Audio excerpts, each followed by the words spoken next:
ನಮಸ್ಕಾರ ಮಕ್ಕಳೇ. ಇವತ್ತು ಪಾಠ 2 ಬಹಮನಿ ಆದಿಲ್ ಶಾಹಿಗಳು ಇದನ್ನ ಕಲಿಯೋಣ. ಮೊದಲಿಗೆ ಪಾಠದ ಪರಿಚಯ. ಕರ್ನಾಟಕದ ಇತಿಹಾಸದಲ್ಲಿ ವಿಜಯನಗರ ಸಾಮ್ರಾಜ್ಯವು ಸಾಮಾನ್ಯ ಶಕೆ 1336ರಲ್ಲಿ ಸ್ಥಾಪನೆಯಾಯಿತು. ತದನಂತರ ಸಾಮಾನ್ಯ ಶಕೆ 1347 ಆಗಸ್ಟ್ 3ರಂದು ಅಸ್ತಿತ್ವಕ್ಕೆ ಬಂದ ಪ್ರಥಮ ಮುಸ್ಲಿಂ ಸಂತತಿ ಬಹಮನಿ ಸಾಮ್ರಾಜ್ಯವಾಗಿದೆ. ಅಲ್ಲಾವುದ್ದೀನ್ ಹಸನ್ ಗಂಗು ಬಹಮನ್ ಶಾ ಈ ಮನೆತನದ ಸ್ಥಾಪಕ. ಬಹಮನಿ ಸುಲ್ತಾನರು ಮತ್ತು ವಿಜಯನಗರದ ಅರಸರ ನಡುವೆ ನಿರಂತರ ಯುದ್ಧಗಳು ನಡೆಯುತ್ತಿದ್ದ ಕಾಲಗತಿಯಲ್ಲಿ ಅಧಿಕಾರಕ್ಕಾಗಿ ಬಹಮನಿ ರಾಜ್ಯದಲ್ಲಿ ಅಂತಃ ಕಲಹಗಳು ನಡೆದು ಅದು ಸಾಮಾನ್ಯ ಶಕ 1527ರ ಹೊತ್ತಿಗೆ 5 ಶಾಹಿ ಮನೆತನಗಳ ಅಸ್ತಿತ್ವಕ್ಕೆ ಬಂದವು.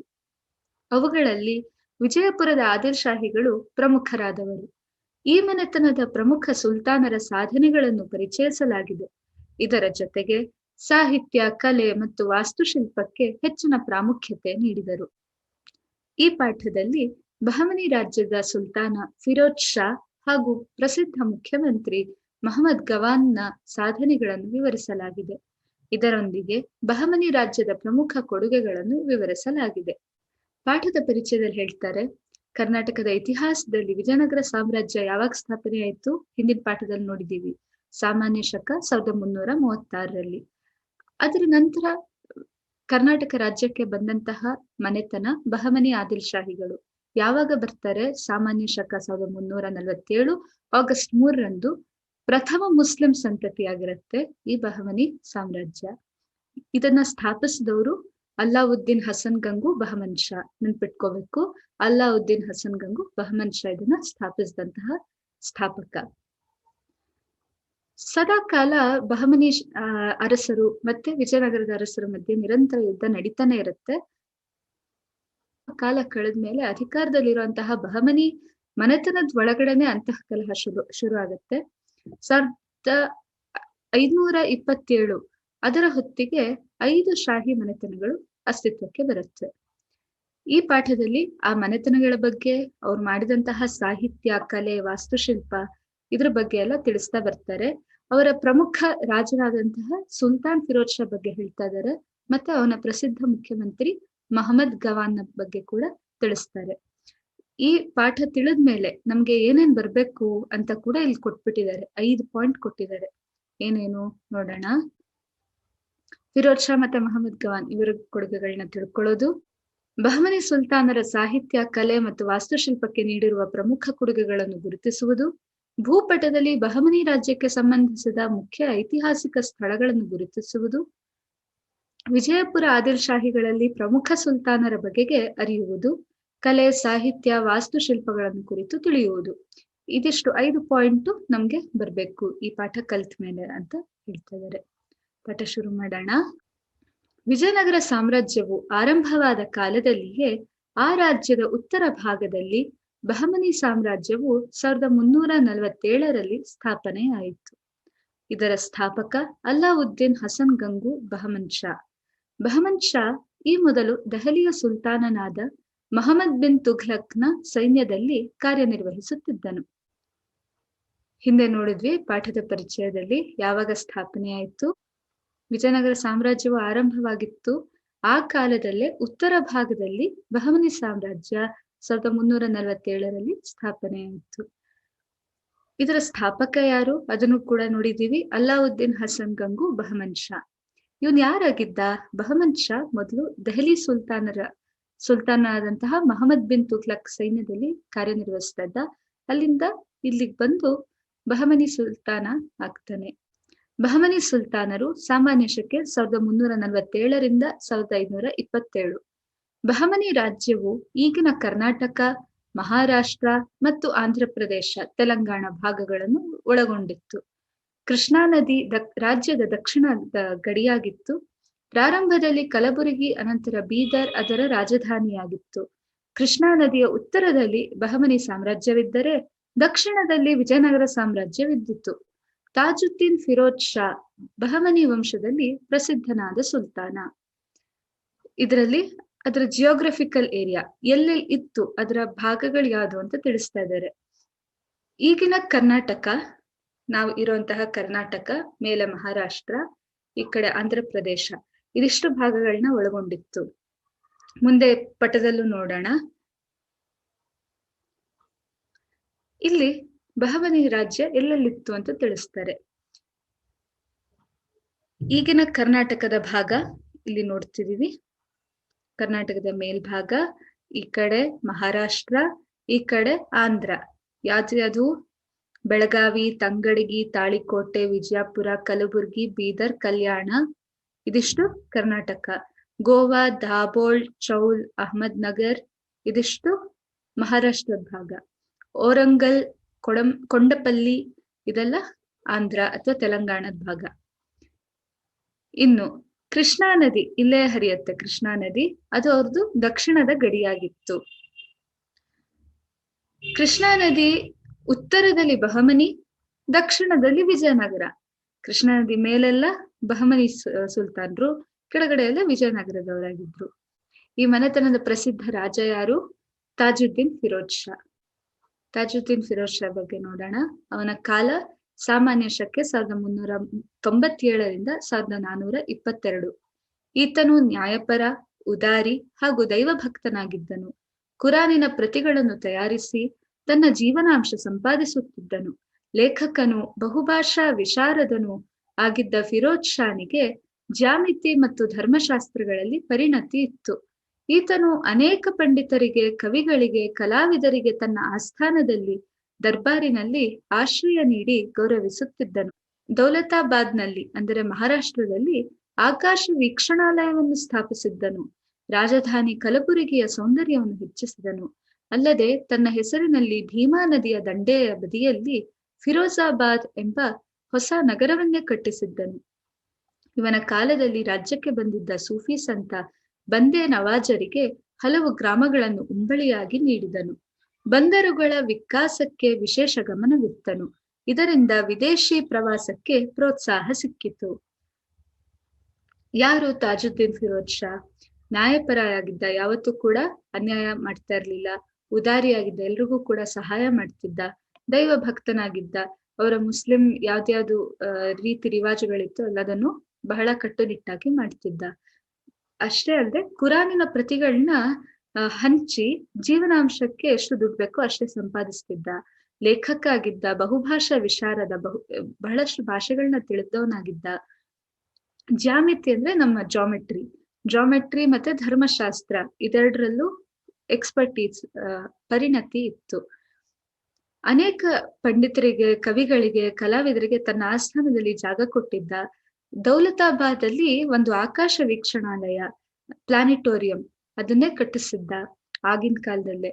ರಾಜಧಾನಿಯಾದಂತಹ ಕಲಬುರ್ಗಿ ಅಲ್ಲಿ ಅದರ ಸೌಂದರ್ಯವನ್ನ ಹೆಚ್ಚಿಸಿದ್ದ. ಅಷ್ಟೇ ಅಲ್ಲದೆ ಭೀಮಾ ನದಿ ಅದರ ತೀರದಲ್ಲಿ, ಅದರ ದಂಡೆ ಮೇಲೆ ಫಿರೋಜಾಬಾದ್ ಅನ್ನೋಂತ ಒಂದು ಹೊಸ ನಗರವನ್ನ ಕಟ್ಟಿಸಿದ. ಇವನ ಕಾಲದಲ್ಲಿ ಬಂದಿದ್ದಂತಹ ಒಬ್ಬ ಸೂಫಿ ಸಂತ ಬಂದೆ ನವಾಜ್ ಅವರಿಗೆ ಒಂದಷ್ಟು ಗ್ರಾಮಗಳನ್ನ ಉಂಬಳಿ ಅಂದ್ರೆ ದಾನವಾಗಿ ಕೊಟ್ಬಿಟ್ಟ. ಬಂದರುಗಳಿಗೆ ವಿಶೇಷ ಗಮನವನ್ನು ಕೊಟ್ಟ. ಅದರ ಏಳಿಗೆಗೆ ದಾರಿ ಮಾಡಿಕೊಟ್ಟ. ವಿದೇಶಿ ಪ್ರವಾಸಕ್ಕೆ ಪ್ರೋತ್ಸಾಹ ಸಿಕ್ತು. ಇದಿಷ್ಟು ತಾಜುದ್ದೀನ್ ಫಿರೋಜ್ ಶಾನ ಸಾಧನೆಗಳು. ಮುಂದೆ ಮಹಮ್ಮದ್ ಗವಾನ್ನ ಕಾಲ ಸಾಮಾನ್ಯ ಶಕೆ 1463 1481. ಬಹಮನಿ ರಾಜ್ಯವನ್ನು ಉನ್ನತ ಮಟ್ಟಕ್ಕೆ ಕೊಂಡೊಯ್ದ ಕೀರ್ತಿ ಮಹಮ್ಮದ್ ಗವಾನಿಗೆ ಸಲ್ಲುತ್ತದೆ. ಪರ್ಷಿಯನ್ ಮೂಲದವನಾದ ಗವಾನನು 3ನೇ ಮಹಮ್ಮದ್ ಶಾ ಸುಲ್ತಾನನ ಮುಖ್ಯಮಂತ್ರಿಯಾಗಿ ನಿಸ್ವಾರ್ಥ ಸೇವೆ ಸಲ್ಲಿಸಿದನು. ಯಾರು ಮಹಮ್ಮದ್ ಗವಾನ್? ಬಹಮನಿ ರಾಜ್ಯವನ್ನೇ ಮತ್ತೊಂದು ಮಟ್ಟಕ್ಕೆ ತೆಗೆದುಕೊಂಡು ಹೋದಂತಹ ಪ್ರಸಿದ್ಧ ಸುಲ್ತಾನ. ಪರ್ಷಿಯನ್ ಮೂಲದವನಾಗಿರ್ತಾನೆ. 3ನೇ ಮಹಮ್ಮದ್ ಶಾ ಸುಲ್ತಾನ್ ಆಗಿದ್ದಂತಹ ಸಂದರ್ಭದಲ್ಲಿ ಇವನು ಅವನಿಗೆ ಮುಖ್ಯಮಂತ್ರಿಯಾಗಿದ್ದು ನಿಸ್ವಾರ್ಥವಾದ ಸೇವೆಯನ್ನು ಸಲ್ಲಿಸಿರ್ತಾನೆ. ಅವನ ಬಗ್ಗೆ ಪ್ರಮುಖ ಅಂಶಗಳು. ಮಹಮ್ಮದ್ ಗವಾನನು ವಿಜಯನಗರ ಸಾಮ್ರಾಜ್ಯದಿಂದ ಹುಬ್ಬಳ್ಳಿ, ಬೆಳಗಾವಿ ಮತ್ತು ಗೋವಾ ಪ್ರದೇಶಗಳನ್ನು ವಶಪಡಿಸಿಕೊಂಡನು. ವಿಜಯನಗರ ಸಾಮ್ರಾಜ್ಯದ ಹತ್ರ ಇದ್ದಂತಹ ಹುಬ್ಳಿ, ಬೆಳಗಾವಿ, ಗೋವಾ ಈ ಪ್ರದೇಶಗಳನ್ನ ವಶಪಡಿಸ್ಕೊತಾನೆ. ಅವರಿಂದ ಯುದ್ಧ ಮಾಡಿ ತಗೋತಾನೆ. ಆಡಳಿತವು ಇಸ್ಲಾಮಿ ಕಾನೂನುಗಳನ್ನು ಆಧರಿಸಿತ್ತು. ಇವನ ಕಾಲದಲ್ಲಿ ಪ್ರತಿಯೊಂದು ಆಡಳಿತ ಕೂಡ ಇಸ್ಲಾಂ ಅಲ್ಲಿ ಏನ್ ಹೇಳಿದಾರೋ ಅದೇ ಕಾನೂನಿನ ಮೇಲೆ ನಡೀತಾ ಇತ್ತು. ಕಂದಾಯ ಮತ್ತು ಅಂಚೆ ವ್ಯವಸ್ಥೆಯನ್ನು ಚುರುಕುಗೊಳಿಸಿದನು. ಟ್ಯಾಕ್ಸ್ ಮತ್ತೆ ಪೋಸ್ಟಲ್, ಕಂದಾಯ ಮತ್ತೆ ಅಂಚೆ ವ್ಯವಸ್ಥೆ ಇದೆರಡನ್ನ ಬಹಳ ಚೆನ್ನಾಗಿ ಕಟ್ಟುನಿಟ್ಟಾಗಿ ನಡ್ಸ್ಕೊಂಡ್ ಬಂದ. ಭೂಮಿಯ ಫಲವತ್ತತೆ, ನೀರಾವರಿ ಸೌಲಭ್ಯಗಳನ್ನು ಗಮನಿಸಿ ಭೂಮಾಪನ ಮಾಡಿ ಕಂದಾಯವನ್ನು ನಿಗದಿ ಮಾಡಿದನು. ಕಂದಾಯವನ್ನು ನಗದು ರೂಪದಲ್ಲಿ ಮಾತ್ರ ಸಂಗ್ರಹಿಸಲಾಗುತ್ತಿತ್ತು. ಈ ಕಂದಾಯ ನಿಗದಿ ಮಾಡುವಾಗ ಏನೇನ್ ಮಾಡ್ಬೇಕು ಅದನ್ನೆಲ್ಲ ಬಹಳ ಚೆನ್ನಾಗಿ ಮಾಡ್ದ ಅಂತ ಹೇಳ್ತಾರೆ. ಭೂಮಿಯ ಫಲವತ್ತತೆ, ಭೂಮಿ ಎಷ್ಟು ಫಲವನ್ನು ಕೊಡ್ತಾ ಇದೆ, ಅವರ ನೀರಾವರಿ ಹೇಗಿದೆ, ನೀರಿದ್ಯಾ ಇಲ್ವಾ, ಆ ಸೌಲಭ್ಯಗಳನ್ನ ನೋಡಿ ಭೂಮಾಪನ ಭೂಮಿಯನ್ನ ಅಳತೆ ಮಾಡಿ ಕಂದಾಯವನ್ನ ನಿಗದಿ ಮಾಡ್ತಾನೆ. ಆ ಕಂದಾಯವನ್ನ ನಗದು ರೂಪದಲ್ಲಿ ಮಾತ್ರ ತಗೋತಾನೆ. ಅವರ ಫಲ ಅಥವಾ ಅವರ ಬೇರೆ ವಸ್ತುಗಳ ರೂಪದಲ್ಲಿ ತೆಗೆದುಕೊಳ್ಳೋದಿಲ್ಲ. ಜನರಿಗೆ ಕಿರುಕುಳ ಕೊಡುವ ತೆರಿಗೆಗಳನ್ನು ರದ್ದುಪಡಿಸಿದನು. ಕೆಲವೊಂದು ತೆರಿಗೆಗಳು ಸುಮ್ಮನೆ ಅವರಿಗೆ ಕಿರಿಕಿರಿ ಮಾಡುವಂತಹ ತೆರಿಗೆಗಳಿದ್ವು, ಜನರಿಗೆ ಕಷ್ಟ ಕೊಡುವಂತಹ ತೆರಿಗೆಗಳು, ಅದನ್ನೆಲ್ಲ ತೆಗೆದ್ಬಿಟ್ನು. ಸ್ವತಃ ವಿದ್ವಾಂಸನಾಗಿದ್ದ ಮಹಮ್ಮದ್ ಗವಾನ್ ಬೀದರ್ನಲ್ಲಿ ಮದರಸಾ ಮಹಾವಿದ್ಯಾಲಯವನ್ನು ಸಂಸ್ಥಾಪಿಸಿದನು. ಇದು ಇಸ್ಲಾಂ ಧರ್ಮ ಮತ್ತು ಕಾನೂನು ಶಿಕ್ಷಣವನ್ನು ಪ್ರೋತ್ಸಾಹಿಸಿತು. ಇಲ್ಲಿ ಖಗೋಳಶಾಸ್ತ್ರ, ಗಣಿತ, ಇತಿಹಾಸ ಮುಂತಾದವುಗಳ ಅಧ್ಯಯನ ಕೂಡ ನಡೆಯುತ್ತಿದ್ದವು. ವಿದ್ಯಾರ್ಥಿಗಳಿಗೆ ಉಚಿತ ಶಿಕ್ಷಣ ಹಾಗೂ ವಿದ್ಯಾರ್ಥಿ ನಿಲಯದ ಸೌಕರ್ಯಗಳಿದ್ದವು. ಮದರಸಾ ಗ್ರಂಥಾಲಯದಲ್ಲಿ ಸುಮಾರು 3,000 ಹಸ್ತಪ್ರತಿಗಳಿದ್ದವು. ಸ್ವತಃ ವಿದ್ವಾಂಸ, ಚೆನ್ನಾಗಿ ಓದ್ಕೊಂಡವನು ಮಹಮ್ಮದ್ ಗವಾನ್ ಬೀದರಲ್ಲಿ ಮದರಸಾ ವಿದ್ಯಾಲಯವನ್ನ ಸ್ಥಾಪಿಸ್ತಾನೆ. ಅದು ಇಸ್ಲಾಂ ಕಾನೂನನ್ನ, ಇಸ್ಲಾಂ ಶಿಕ್ಷಣ ಪದ್ಧತಿಯನ್ನ ಪಾಲಿಸ್ತಾ ಇರುತ್ತೆ. ಇನ್ನು ಇಸ್ಲಾಮಿನ ವಿಷಯವನ್ನ ಬಿಟ್ಟು ಖಗೋಳಶಾಸ್ತ್ರ, ಜಿಯೋಗ್ರಫಿ, ಗಣಿತ, ಮ್ಯಾಥ್ಸ್, ಇತಿಹಾಸ, ಹಿಸ್ಟ್ರಿ ಇದೆಲ್ಲದನ್ನು ಕೂಡ ಹೇಳ್ಕೊಡ್ತಾ ಇದ್ರು. ಉಚಿತ ಶಿಕ್ಷಣವನ್ನ ಕೊಡ್ತಾ ಇದ್ರು ಮಕ್ಕಳಿಗೆ. ವಿದ್ಯಾರ್ಥಿ ನಿಲಯ, ಹಾಸ್ಟೆಲ್ ಸೌಲಭ್ಯ ಕೂಡ ಇತ್ತು. ಇಲ್ಲಿ ಸುಮಾರು 3,000 ಹಸ್ತಪ್ರತಿಗಳಿದ್ವಂತೆ. ಒಟ್ಟಿನಲ್ಲಿ ಬಹಮನಿ ರಾಜ್ಯದ ಮುನ್ನಡೆಗೆ ಮಹಮ್ಮದ್ ಗವಾನ್ ಶ್ರೇಷ್ಠ ಕೊಡುಗೆ ನೀಡಿದನು. ಹೀಗಿದ್ದರೂ ಸ್ಥಳೀಯ ಸರದಾರರು ಗವಾನ್ನ ಸಾಧನೆಗಳನ್ನು ಕಂಡು ಮತ್ಸರದಿಂದ ಒಳಸಂಚು ನಡೆಸಿ ಕೊಲ್ಲಿಸಿದರು. ಗವಾನನ ಸಮಾಧಿಯ ಮೇಲೆ ಮುಗ್ಧ ಗವಾನನನ್ನು ಕೊಲೆ ಮಾಡಲಾಯಿತು ಎಂಬ ಉಲ್ಲೇಖವಿದೆ. ಇಷ್ಟೆಲ್ಲ ಕೊಡುಗೆ ಕೊಟ್ಟಿದ್ದಾನೆ. ಏನೇನು ಕೊಡುಗೆ ಮತ್ತೊಮ್ಮೆ ನೋಡೋಣ. ವಿಜಯನಗರ ಸಾಮ್ರಾಜ್ಯದಿಂದ ಹುಬ್ಬಳ್ಳಿ, ಬೆಳಗಾವಿ ಮತ್ತೆ ಗೋವಾ ಪ್ರದೇಶಗಳನ್ನ ವಶಪಡಿಸ್ಕೋತಾನೆ. ಇಸ್ಲಾಂ ಕಾನೂನನ್ನ ಪಾಲಿಸ್ತಾನೆ. ಕಂದಾಯ ಮತ್ತೆ ಅಂಚೆ ವ್ಯವಸ್ಥೆಯನ್ನ ಚುರುಕುಗೊಳಿಸ್ತಾನೆ. ಭೂಮಾಪನ ಮಾಡಿಯೇ ಕಂದಾಯವನ್ನ ನಿಗದಿಪಡಿಸ್ತಾನೆ. ಕಿರಿಕಿರಿ ಕೊಡುವಂತಹ ತೆರಿಗೆಗಳನ್ನ ರದ್ದುಪಡಿಸ್ತಾನೆ.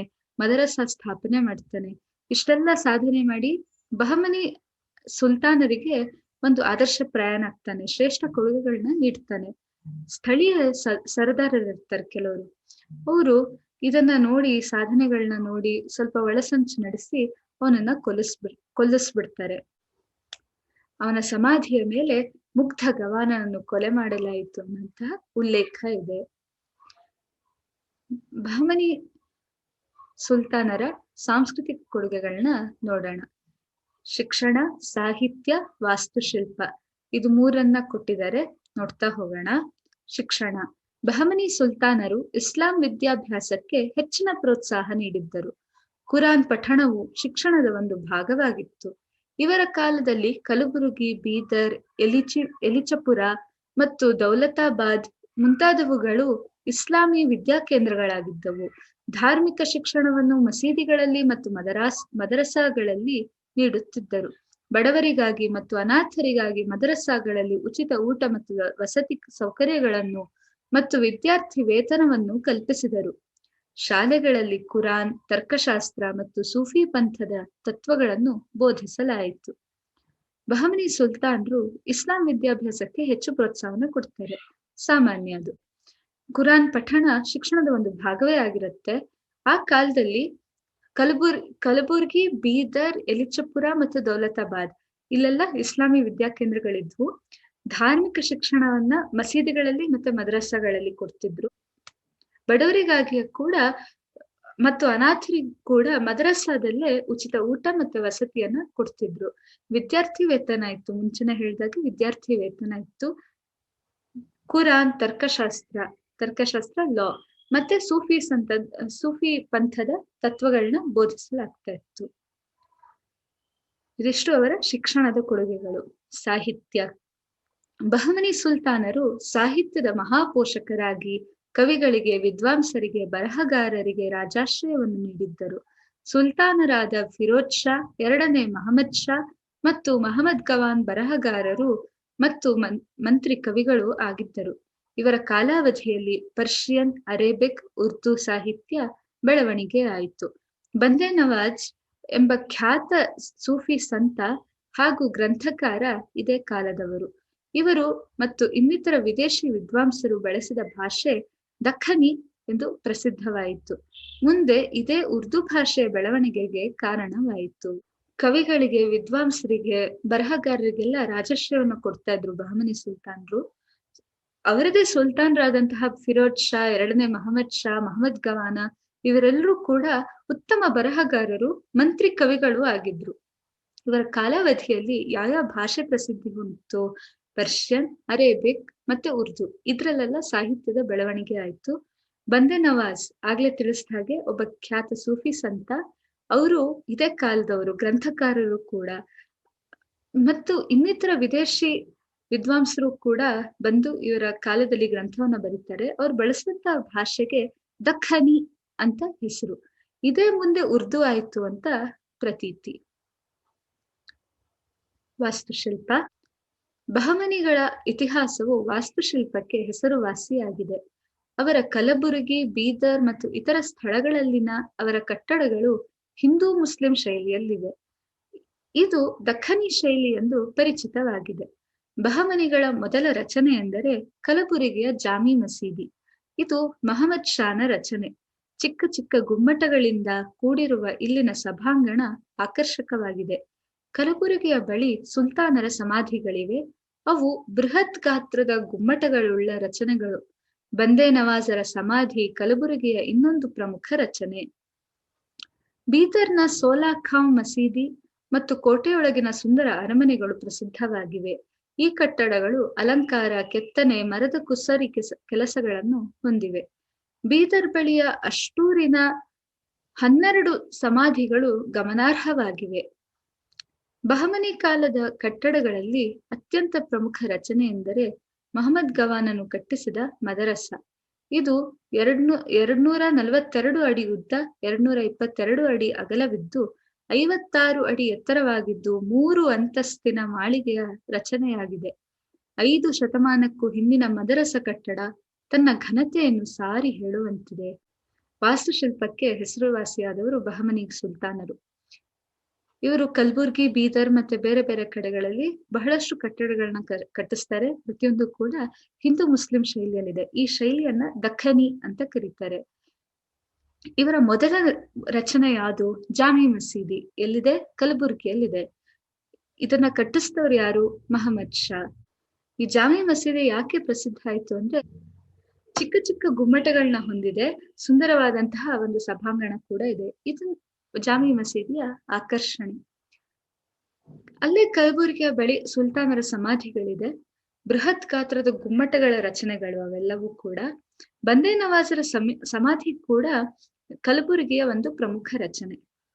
ಬೀದರ್ ಸೋಲಾ ಖಾಂ ಮಸೀದಿ ಮತ್ತು ಆ ಕೋಟೆಯೊಳಗಿನ ಇರುವಂತಹ ಒಂದು ಸುಂದರ ಅರಮನೆಗಳ ಒಂದು ಗುಂಪು, ಇದೆಲ್ಲವೂ ಕೂಡ ಪ್ರಸಿದ್ಧ.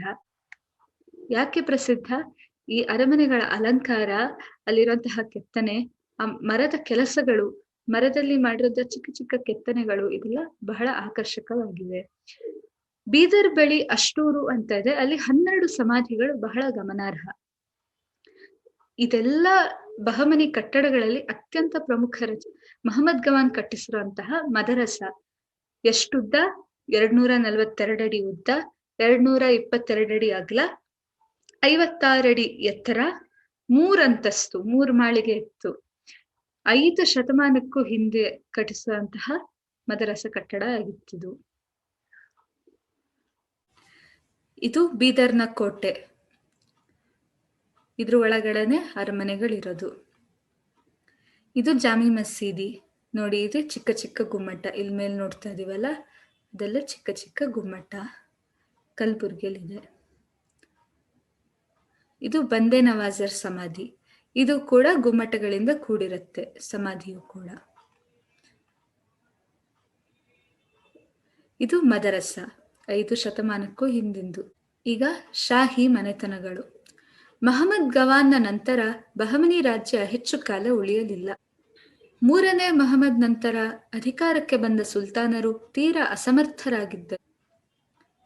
ಈತನ ನಂತರ ಉತ್ತರಾಧಿಕಾರಿಯಾದ ಮಹಮ್ಮದ್ ಬಾಲಕನಾಗಿದ್ದು ರಾಜ್ಯದ ಐಕ್ಯತೆಯನ್ನು ಕಾಪಾಡುವಲ್ಲಿ ವಿಫಲನಾದನು. ಈ ವಂಶದ ಕೊನೆಯ ಸುಲ್ತಾನ ಕಾಲಿಮಲ್ಲಾ ಶಾ. ಇವನ ಮರಣದ ನಂತರ ಬಹಮನಿ ರಾಜ್ಯ 5 ಶಾಹಿ ರಾಜ್ಯಗಳಾಗಿ ಒಡೆದು ಹೋಯಿತು. ಮಹಮ್ಮದ್ ಗವಾನ್ ನಂತರ ರಾಜ್ಯ ಹೆಚ್ಚು ಕಾಲ ಉಳಿಲೇ ಇಲ್ಲ. 3ನೇ ಮಹಮ್ಮದ್ ಬರ್ತಾನೆ. ಅವನ ನಂತರ ಅಧಿಕಾರಕ್ಕೆ ಬಂದಂತಹ ಸುಲ್ತಾನರೆಲ್ಲರೂ ಕೂಡ ತೀರಾ ಅಸಮರ್ಥರು. ಅವನ ಉತ್ತರಾಧಿಕಾರಿಯಾಗಿದ್ದಂತಹ ಮಹಮ್ಮದ್ ಬಾಲಕನಾಗಿದ್ದ, ರಾಜ್ಯದ ಐಕ್ಯತೆಯನ್ನು ಕಾಪಾಡ್ಕೊಳ್ಳೋದಕ್ಕಾಗ್ಲಿಲ್ಲ. ಕೊನೆಯ ಸುಲ್ತಾನ ಕಾಲಿಮಲ್ಲಾ ಶಾ ಆಗಿರ್ತಾನೆ. ಅವನ ಮರಣದ ನಂತರ 5 ಮನೆತನಗಳಾಗಿ ಒಡೆದು ಹೋಗತ್ತೆ. ಅವರ ಒಳ ಜಗಳಗಳಿಂದಾಗಿ 5 ರಾಜ್ಯಗಳಾಗಿ ಒಡೆದು ಹೋಯಿತು. ಯಾವ್ದ್ಯಾವುದು? ವಿಜಯಪುರದ ಆದಿಲ್ ಶಾಹಿಗಳು, ಬೀದರ್ನ ಬರೀದ್ ಶಾಹಿ, ಗೋಲ್ಕೊಂಡದ ಕುತುಬ್ ಶಾಹಿ, ಅಹಮದ್ ನಗರದ ನಿಜಾಮ್ ಶಾಹಿ, ಬೀರಾರನ ಇಮಾದ್ ಶಾಹಿ. ಮೊದಲನೇದಾಗಿ ವಿಜಯಪುರದ ಆದಿಲ್ ಶಾಹಿಗಳು. ಇವರ ಕಾಲ ಸಾಮಾನ್ಯ ಶಕ 1489ರಿಂದ 1686. ಈ ಮನೆತನದ ಸುಲ್ತಾನರು ಯೂಸುಫ್ ಆದಿಲ್ ಶಾ, ಸಾಮಾನ್ಯ ಶಕ 1489ರಿಂದ 1510, ಇಸ್ಮಾಯಿಲ್ ಆದಿಲ್ ಶಾ 1510ರಿಂದ 1534, 1ನೇ ಇಬ್ರಾಹಿಂ ಆದಿಲ್ ಶಾ 1535ರಿಂದ 1558, 1ನೇ ಅಲಿ ಆದಿಲ್ ಶಾ 1558ರಿಂದ 1580, 2ನೇ ಇಬ್ರಾಹಿಂ ಆದಿಲ್ ಶಾ 1580ರಿಂದ 1626, ಮಹಮ್ಮದ್ ಆದಿಲ್ ಶಾ ಸಾಮಾನ್ಯ ಶಕ 1626ರಿಂದ 1656, 2ನೇ ಅಲಿ ಆದಿಲ್ ಶಾ 1656ರಿಂದ 1672, ಸಿಕಂದರ್ ಆದಿಲ್ ಶಾ 1672ರಿಂದ 1686. ಇದಿಷ್ಟು ಅವರ ಹೆಸರುಗಳು, ಅವರ ಕಾಲ ತಿಳ್ಕೊಳ್ಬೇಕು. ಯೂಸುಫ್ ಆದಿಲ್ ಖಾನ್ನು ವಿಜಯಪುರದ ಆದಿಲ್ ಶಾಹಿ ಮನೆತನದ ಸ್ಥಾಪಕನಾಗಿದ್ದನು. ಈತನು ಒಳ್ಳೆಯ ಆಡಳಿತಕಾರ ಮತ್ತು ಧರ್ಮ ಸಹಿಷ್ಣುವಾಗಿದ್ದನು. ಇವನ ನಂತರ 2ನೇ ಇಬ್ರಾಹಿಂ ಆದಿಲ್ ಶಾ ಅಧಿಕಾರಕ್ಕೆ ಬಂದನು. ಈ ಮನೆತನದ ಸ್ಥಾಪಕ ಯೂಸುಫ್ ಆದಿಲ್ ಶಾ ಅಥವಾ ಯೂಸುಫ್ ಆದಿಲ್ ಖಾನ್. ಈತ ಒಳ್ಳೆಯ ಆಡಳಿತಗಾರ ಆಗಿರ್ತಾನೆ, ಧರ್ಮ ಸಹಿಷ್ಣು ಕೂಡ ಆಗಿರ್ತಾನೆ. ಇವನ ನಂತರ 2ನೇ ಇಬ್ರಾಹಿಂ ಆದಿಲ್ ಶಾ ಅಧಿಕಾರಕ್ಕೆ ಬರ್ತಾನೆ. 2ನೇ ಇಬ್ರಾಹಿಂ ಆದಿಲ್ ಶಾ, ಈತನ ಕಾಲ ಸಾಮಾನ್ಯ ಶಕ 1580ರಿಂದ 1626. 2ನೇ ಇಬ್ರಾಹಿಂ ವಿಜಯಪುರದ ಸುಲ್ತಾನರಲ್ಲಿ ಶ್ರೇಷ್ಠನಾದವನು. ಈತನ ಕಾಲದಲ್ಲಿ ರಾಜ್ಯವು ವಿಸ್ತಾರಗೊಂಡಿತ್ತು, ಅಲ್ಲದೆ ಅದು ಸಮೃದ್ಧಿಯನ್ನು ಕಂಡಿತು. ಈತನಿಗೆ ಜಗದ್ಗುರು ಬಾದಶಾ ಎಂಬ ಬಿರುದು ಇತ್ತು. ಇಬ್ರಾಹಿಂ ಧರ್ಮ ಸಹಿಷ್ಣು ಸುಲ್ತಾನನಾಗಿದ್ದನು. ಅನೇಕ ಹಿಂದೂ ವಿದ್ವಾಂಸರು, ಕವಿಗಳು ಮತ್ತು ಸಂಗೀತಗಾರರಿಗೆ ಆಶ್ರಯ ನೀಡಿದ್ದನು. ತನ್ನ ಅರಮನೆ ಕೋಟೆಯಲ್ಲಿನ ದತ್ತ ದೇವಾಲಯಗಳನ್ನು ದುರಸ್ತಿ ಮಾಡಿಸಿ ಪೂಜೆಗೆ ವ್ಯವಸ್ಥೆ ಮಾಡಿದ್ದನು. ಇಬ್ರಾಹಿಂ ಆದಿಲ್ ಶಾ, 2ನೇ ಇಬ್ರಾಹಿಂ ಆದಿಲ್ ಶಾ ವಿಜಯಪುರದ ಸುಲ್ತಾನರಲ್ಲಿ ಬಹಳ ಶ್ರೇಷ್ಠ. ಈತನ ಕಾಲದಲ್ಲಿ ಬಹಳಷ್ಟು ಬೆಳವಣಿಗೆಯನ್ನು ಕಾಣುತ್ತೆ. ಈತನಿಗೆ ಜಗದ್ಗುರು ಬಾದಶಾ ಅನ್ನುವಂತಹ ಒಂದು ಬಿರುದನ್ನ ಕೊಡ್ತಾರೆ. ಈತನು ಕೂಡ ಅಷ್ಟೇ ಧರ್ಮ ಸಹಿಷ್ಣುವಾದಂತಹ ಸುಲ್ತಾನ. ಹಿಂದೂ ವಿದ್ವಾಂಸರು, ಕವಿಗಳು ಮತ್ತು ಸಂಗೀತಗಾರರಿಗೆ ಪ್ರೋತ್ಸಾಹವನ್ನು ಕೊಡ್ತಾ ಇದ್ದ. ತನ್ನ ಅರಮನೆಯಲ್ಲಿರುವಂತಹ ದತ್ತ ದೇವಾಲಯಗಳನ್ನ ದುರಸ್ತಿ ಮಾಡಿಸಿ ಪೂಜೆಗೆ ಒಂದು ವ್ಯವಸ್ಥೆ ಮಾಡಿ ಕೊಡ್ತಾನೆ. ಹಿಂದೂ ಮುಸ್ಲಿಂ ಸಾಂಸ್ಕೃತಿಕ ಏಕತೆಗಾಗಿ ಇಬ್ರಾಹಿಂ ಶ್ರಮಿಸಿದನು. ಉರ್ದು ಭಾಷೆಯಲ್ಲಿ ಕಿತಾಬ್ ಇ ನವರಸ್ ಎಂಬ ಪುಸ್ತಕವನ್ನು ಬರೆದು ಸಂಗೀತವನ್ನು ಮುಸಲ್ಮಾನರಲ್ಲಿ ಜನಪ್ರಿಯಗೊಳಿಸಲು ಯತ್ನಿಸಿದನು. ಈ ಕೃತಿ ಹಿಂದೂ ದೇವತೆಗಳಾದ ಸರಸ್ವತಿ, ಗಣಪತಿ, ಭೈರವ ಮುಂತಾದವರ ಸ್ತುತಿಯಿಂದ ಆರಂಭವಾಗುತ್ತದೆ. ಇವನು ಸ್ವತಃ ಒಳ್ಳೆಯ ಸಂಗೀತಗಾರನಾಗಿದ್ದನು. ಭವ್ಯ ವಾಸ್ತುಶಿಲ್ಪವಾದ ಇಬ್ರಾಹಿಂ ರೋಜಾ ಇವನದೇ ರಚನೆಯಾಗಿದೆ. ಈ ಸುಲ್ತಾನ ಹಿಂದೂ ಮುಸ್ಲಿಮರು ಸಾಂಸ್ಕೃತಿಕವಾಗಿ ಒಟ್ಟಿಗೆ ಇರಬೇಕು ಅಂತ ಬಹಳಷ್ಟು ಶ್ರಮಿಸ್ತಾನೆ. ಅಷ್ಟೇ ಅಲ್ಲದೆ ಉರ್ದು ಭಾಷೆಯಲ್ಲಿ ಕಿತಾಬ್ ಇ ನವರಸ್ ಅನ್ನಂತಹ ಪುಸ್ತಕವನ್ನು ಬರೆದು ಸಂಗೀತವನ್ನು ಮುಸಲ್ಮಾನರಲ್ಲಿ ಜನಪ್ರಿಯಗೊಳಿಸಬೇಕು ಅಂತ ಬಹಳಷ್ಟು ಪ್ರಯತ್ನ ಪಡ್ತಾನೆ. ಈ ಕೃತಿಯಲ್ಲಿ ಸರಸ್ವತಿ, ಗಣಪತಿ, ಭೈರವ ಇವರ ಸ್ತುತಿಯಿಂದ ಪ್ರಾರಂಭವಾಗತ್ತೆ ಈ ಕೃತಿ. ಒಳ್ಳೆಯ ಸಂಗೀತಗಾರನಾಗಿರ್ತಾನೆ. ಇಬ್ರಾಹಿಂ ರೋಜಾ ಅನ್ನಂತಹ ಒಂದು ಉತ್ತಮ ವಾಸ್ತುಶಿಲ್ಪ, ಇದು ಇವನದೇ ರಚನೆ ಆಗಿರುತ್ತೆ. ಇಲ್ಲಿ ಚಿತ್ರದಲ್ಲಿ ನೋಡ್ತಾ ಇದೀವಲ್ಲ, ಇದೇ ಇಬ್ರಾಹಿಂ ರೋಜಾ, ವಿಜಯಪುರ, ಬಿಜಾಪುರಲ್ಲಿ ಇದೆ. ಮುಂದಿನ ಮನೆತನ ಬೀದರ್ ಬರೀದ್ ಶಾಹಿ. ಇವರ ಕಾಲ ಸಾಮಾನ್ಯ ಶಕ 1489 1619. ಬಹಮನಿ ರಾಜ್ಯ ಹರಿದು ಹಂಚಿ ಹೋದಾಗ ದಖನ್ನಿನ ಬೀದರ್ ಮತ್ತು ಸುತ್ತಮುತ್ತಲಿನ ಪ್ರದೇಶಗಳನ್ನು ಆಳಿದವರು ಬರೀದ್ ಶಾಹಿ ಮನೆತನದವರು. ಖಾಸಿಂ ಬರೀದ್ ಎಂಬುವನು ಈ ಮನೆತನದ ಸ್ಥಾಪಕನಾಗಿದ್ದನು. ಈತನ ನಂತರ ಬೀದರನ್ನು ಆಳ್ವಿಕೆ ಮಾಡಿದ ಇಬ್ರಾಹಿಂ ಮತ್ತು ಆತನ ತಮ್ಮ ಖಾಸೀಮರು ಅಸಮರ್ಥರಾಗಿದ್ದರು. ಇವರ ಕಚ್ಚಾಟದಿಂದ ಬರೀದ್ ಶಾಹಿ ಮನೆತನವು ಅವನತಿಯತ್ತ ಸಾಗುವಂತಾಯಿತು. ಇಂತಹ ಸಮಯದಲ್ಲಿ ವಿಜಯಪುರದ ಇಬ್ರಾಹಿಂ ಅದೆಲ್ ಶಾ ಬೀದರನ್ನು ವಶಪಡಿಸಿಕೊಂಡನು. ಹೀಗೆ ಬರೀದ್ ಶಾಹಿ ರಾಜ್ಯ ಇಬ್ರಾಹಿಂನ ವಿಜಯಪುರ ರಾಜ್ಯದಲ್ಲಿ ವಿಲೀನವಾಯಿತು. ಬಹಮನಿ ರಾಜ್ಯ 5 ಮನೆತನಗಳಾಗತ್ತೆ, ಮುಂಚೆನೆ ನೋಡಿದ್ವಿ. ದಖನ್ನಿನ ಬೀದರ್ ಮತ್ತೆ ಅದರ ಸುತ್ತಮುತ್ತಲಿರುವಂತಹ ಪ್ರದೇಶ ಬರೀದ್ ಶಾಹಿ ಮನೆತನಕ್ಕೆ ಬರುತ್ತೆ. ಖಾಸಿಂ ಬರೀದ್ ಅನ್ನೋಂಥವನು ಈ ಮನೆತನದ ಸಂಸ್ಥಾಪಕ. ಯಾರು? ಖಾಸಿಂ ಬರೀದ್. ಇವನ ನಂತರ ಆಳ್ವಿಕೆಗೆ ಬಂದವರು ಇಬ್ರಾಹಿಂ ಮತ್ತೆ ಅವನ ತಮ್ಮ ಖಾಸಿಂ. ಇಬ್ರು ಕೂಡ ಅಸಮರ್ಥರು. ಅವರಲ್ಲೇ ಕಚ್ಚಾಟ ಮಾಡಿಕೊಂಡು ರಾಜ್ಯದ ಮನೆತನವನ್ನ ಅವನತಿಗೆ ತಳ್ತಾರೆ. ಇಂತಹ ಸಂದರ್ಭದಲ್ಲಿ ಇಬ್ರಾಹಿಂ ಆದಿಲ್ ಶಾ ಬಂದು ಬೀದರ್ನ ವಶಪಡಿಸ್ಕೊತಾನೆ. ಹೀಗೆ ಬೀದರ್ನ ಬರೀದ್ ಶಾಹಿ ಮನೆತನ ವಿಜಯಪುರದ ಆದಿಲ್ ಶಾಹಿ ಮನೆತನದಲ್ಲಿ ವಿಲೀನ ಆಗತ್ತೆ. ಮುಂದಿನ ಮನೆತನ ಗೋಲ್ಕೊಂಡದ ಕುತುಬ್ ಶಾಹಿ. ಇವರ ಕಾಲ ಸಾಮಾನ್ಯ ಶಕ 1512 1687. ಖುಲಿ ಕುತುಬ್ ಶಾ ಈತನು ಸ್ವತಂತ್ರ ಗೋಲ್ಕೊಂಡ ರಾಜ್ಯದ ಸ್ಥಾಪಕನಾಗಿದ್ದಾನೆ. ಇವನು ಸುದೀರ್ಘ ಕಾಲ ಉತ್ತಮ ಆಳ್ವಿಕೆಯನ್ನು ನಡೆಸಿ ಸಾಮಾನ್ಯ ಶಕ 1543 ತನ್ನೊಬ್ಬ ಮಗನಿಂದಲೇ ಕೊಲೆಯಾದನು. ಖಾಲಿ ಕುತುಬ್ ಶಾ ಇವನು ಸ್ವತಂತ್ರವಾದಂತಹ ಗೋಲ್ಕೊಂಡ ರಾಜ್ಯದ ಒಬ್ಬ ಸುಲ್ತಾನ. ಇವನೇ ಸ್ಥಾಪಕ ಕೂಡ. ಬಹಳ ಸುದೀರ್ಘ ಕಾಲ ಆಳ್ತಾನೆ ರಾಜ್ಯವನ್ನ. ಆದ್ರೆ ಏನಾಗುತ್ತೆ, 1543 ತನ್ನ ಒಬ್ಬ ಮಗನಿಂದ ಕೊಲೆಗೊಳ್ತಾನೆ. ಮುಂದೆ ಇಬ್ರಾಹಿಂ ಬಗ್ಗೆ ನೋಡೋಣ. ಈತನು ಹಿಂದೂ ಧರ್ಮದ ಬಗ್ಗೆ ಅತ್ಯಂತ ಸಹಾನುಭೂತಿಯುಳ್ಳವನಾಗಿದ್ದನು. ಈತನ ಆಸ್ಥಾನದಲ್ಲಿ ಹಿಂದೂಗಳೇ ಅತಿ ಹೆಚ್ಚಿನ ಸಂಖ್ಯೆಯ ಆಡಳಿತಾಧಿಕಾರಿಗಳಾಗಿದ್ದರು. ಬಹಳ ಧರ್ಮಸಹಿಷ್ಣು, ಹಿಂದೂ ಧರ್ಮದ ಬಗ್ಗೆ ಕೂಡ ಸಹಾನುಭೂತಿಯನ್ನು ಹೊಂದಿದ್ದ. ತನ್ನ ಆಡಳಿತದಲ್ಲಿ ಹಿಂದೂಗಳಿಗೂ ಕೂಡ ಸ್ಥಾನವನ್ನು ಕೊಟ್ಟಿದ್ದ. ಈತನು ತನ್ನ ಆಳ್ವಿಕೆಯಲ್ಲಿ ರಾಜಧಾನಿಯಾದ ಗೋಲ್ಕೊಂಡವನ್ನು ಒಂದು ಸುಂದರ ನಗರವನ್ನಾಗಿ ನಿರ್ಮಿಸಿದನು. ಸಾಮಾನ್ಯ ಶಕ 1589 ವೇಳೆಯಲ್ಲಿ ಇಬ್ರಾಹಿಂನು ತನ್ನ ರಾಜಧಾನಿಯನ್ನು ಗೋಲ್ಕೊಂಡದ ಹೈದರಾಬಾದ್ಗೆ ವರ್ಗಾಯಿಸಿದನು. ಇಬ್ರಾಹಿಂನ ನಂತರ ಬಂದ ಅಬ್ದುಲ್ಲಾ ಕುತುಬ್ ಶಾ, ಅಬುಲ್ ಹಸನ್ ಮುಂತಾದ ಸುಲ್ತಾನರು ಅಸಮರ್ಥರಾಗಿದ್ದರಿಂದ ಗೋಲ್ಕೊಂಡವು ಮುಘಲ್ರಿಗೆ ಶರಣಾಯಿತು. ಇಬ್ರಾಹಿಂ ಏನ್ ಮಾಡ್ತಾನೆ, ತನ್ನ ರಾಜಧಾನಿಯಾದಂತಹ ಗೋಲ್ಕೊಂಡನ ಬಹಳ ಸುಂದರವಾಗಿಸ್ತಾನೆ. ನಂತರ 1589 ಈ ವೇಳೆಯಲ್ಲಿ ರಾಜಧಾನಿಯನ್ನ ಗೋಲ್ಕೊಂಡದಿಂದ ಹೈದರಾಬಾದ್ಗೆ ವರ್ಗಾಯಿಸ್ತಾನೆ. ಇವನ ನಂತರ ಬಂದಂತಹ ಅಬ್ದುಲ್ ಕುತುಬ್ ಶಾ, ಅಬುಲ್ ಹಸನ್ ಇವರೆಲ್ಲರೂ ಕೂಡ ಮತ್ತೆ ಅಸಮರ್ಥರಾಗ್ತಾರೆ. ಗೋಲ್ಕೊಂಡ ಅವನತಿ ಹೊಂದುತ್ತೆ. ಮೊಘಲರು ಬಂದು ಇದನ್ನ ವಶಪಡಿಸ್ಕೋತಾರೆ. ಮುಂದಿನ ಮನೆತನ ಅಹಮದ್ ನಗರದ ನಿಜಾಂ ಶಾಹಿ. ಇವರ ಕಾಲ ಸಾಮಾನ್ಯ ಶಕ 1490 1630.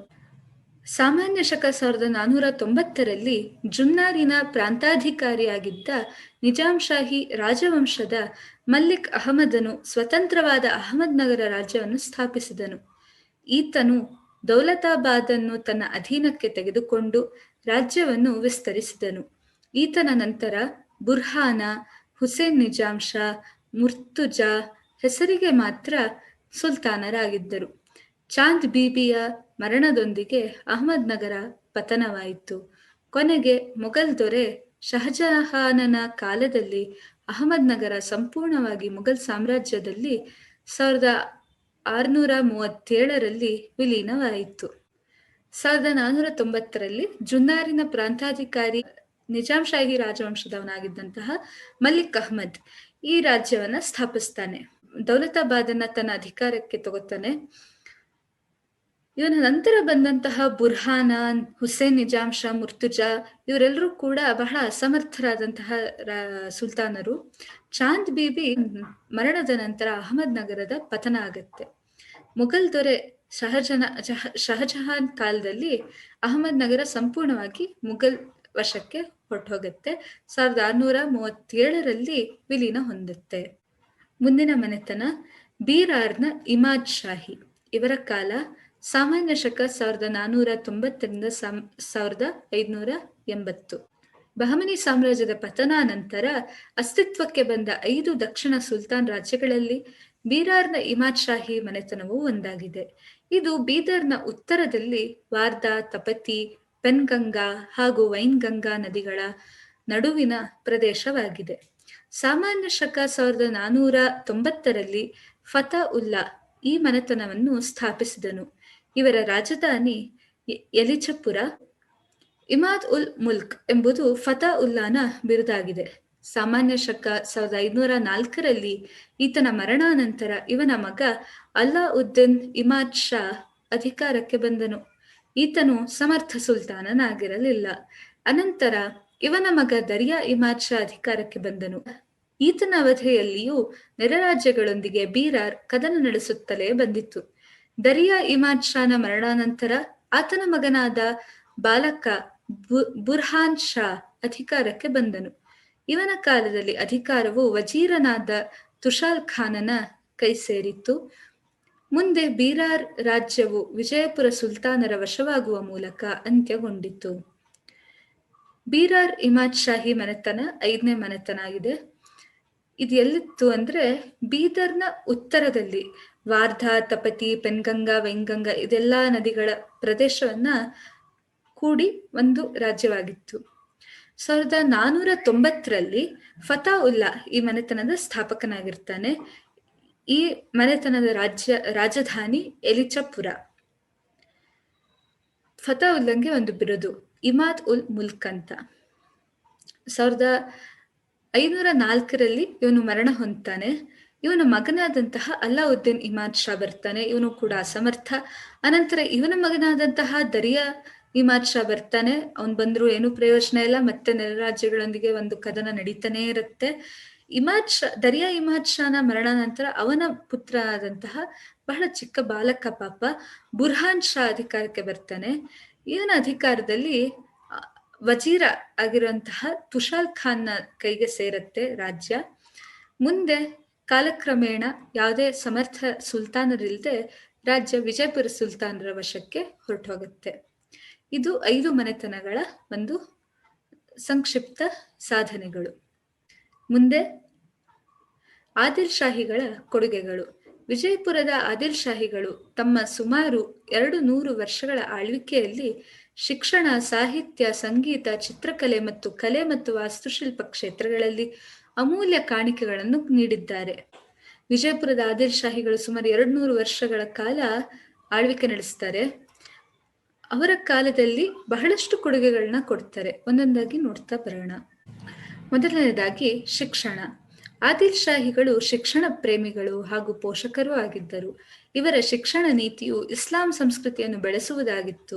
ಮುಕ್ತಬ್, ಮಸೀದಿ, ಮದರಸಾ, ಕಾಲೇಜು ಶಿಕ್ಷಣದ ಕೇಂದ್ರಗಳಾಗಿದ್ದವು. ಇಲ್ಲಿ ಜ್ಞಾನ, ಧರ್ಮ, ಕಾನೂನು, ಕಾವ್ಯ, ಅಲಂಕಾರ ಶಾಸ್ತ್ರಗಳನ್ನು ಬೋಧಿಸುತ್ತಿದ್ದರು. ಈ ಶಿಕ್ಷಣ ಸಂಸ್ಥೆಗಳು ರಾಜಾಶ್ರಯವನ್ನು ಪಡೆದಿದ್ದವು.